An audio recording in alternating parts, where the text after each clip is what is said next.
টানা বৃষ্টি ও উজানের ঢলে নোয়াখালী লক্ষ্মীপুরে বন্যা পরিস্থিতির অবনতি হয়েছে। নোয়াখালীতে আশ্রয় কেন্দ্রে ঠাঁই নেই, পানিবন্দী ২১ লাখ মানুষ।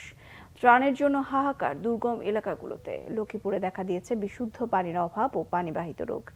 এদিকে সরকারি ব্রিফিংয়ে বলা হয়েছে সবচেয়ে বেশি মৃত্যু হয়েছে ফেনীতে ১৭ জনের, আর সব মিলিয়ে ১১ জেলার মৃতের সংখ্যা ৫২। প্রতিনিধিদের পাঠানো তথ্যচিত্রে ডেস্ক রিপোর্ট। নোয়াখালীতে এখনো ৮ উপজেলার ৮৭টি ইউনিয়নের ২১,২৫,৫০০ মানুষ পানিবন্দী। রাতের বৃষ্টি ও উজানের পানিতে জেলা শহর মাইজদী, সোনাইমুড়ি সহ সদর উপজেলায় বন্যা পরিস্থিতির আরও অবনতি হয়েছে। ১,৩০৩টি আশ্রয় কেন্দ্রে ২,৬৪,৭৪৩ জন মানুষ আশ্রয় নিয়েছে। এখন নতুন করে অনেক মানুষ আশ্রয় কেন্দ্রমুখী হচ্ছেন। জেলার দুর্গম অনেক এলাকায় ঠিকমতো ত্রাণ পৌঁছাচ্ছে না। এ পর্যন্ত জেলায় বন্যায় ৮ জনের মৃত্যু হয়েছে।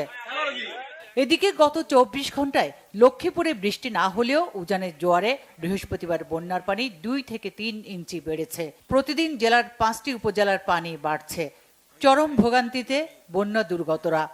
পানিবন্দী অন্তত ৮.৫ লাখ মানুষ। জেলার সদর উপজেলা, রায়পুর, রামগঞ্জ, কমলনগর ও রামগতি উপজেলায় প্রায় ৯০% গ্রামীণ রাস্তা, ঘরবাড়ি পানির নিচে। দেখা দিয়েছে বিশুদ্ধ পানির অভাব ও পানিবাহিত রোগ। দুর্গম এলাকায় ত্রাণ পৌঁছানোর জন্য প্রয়োজনীয় নৌকা ও ট্রলার না থাকায় ত্রাণ পৌঁছানো যাচ্ছে না।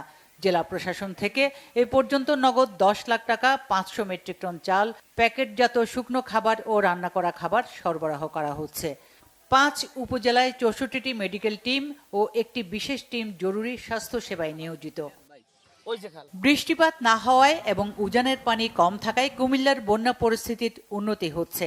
গোমতী নদীর বুড়বুড়িয়া বাঁধের ভাঙ্গা অংশ দিয়ে পানি বের হওয়া অনেকটা কমে এসেছে। ফলে বুড়িচং, ব্রাহ্মণপাড়া উপজেলার পানিও কমছে।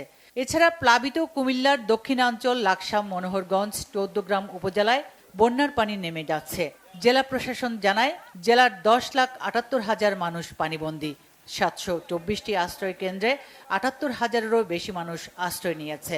২২৫টি মেডিকেল টিম তাদের চিকিৎসা দিচ্ছে।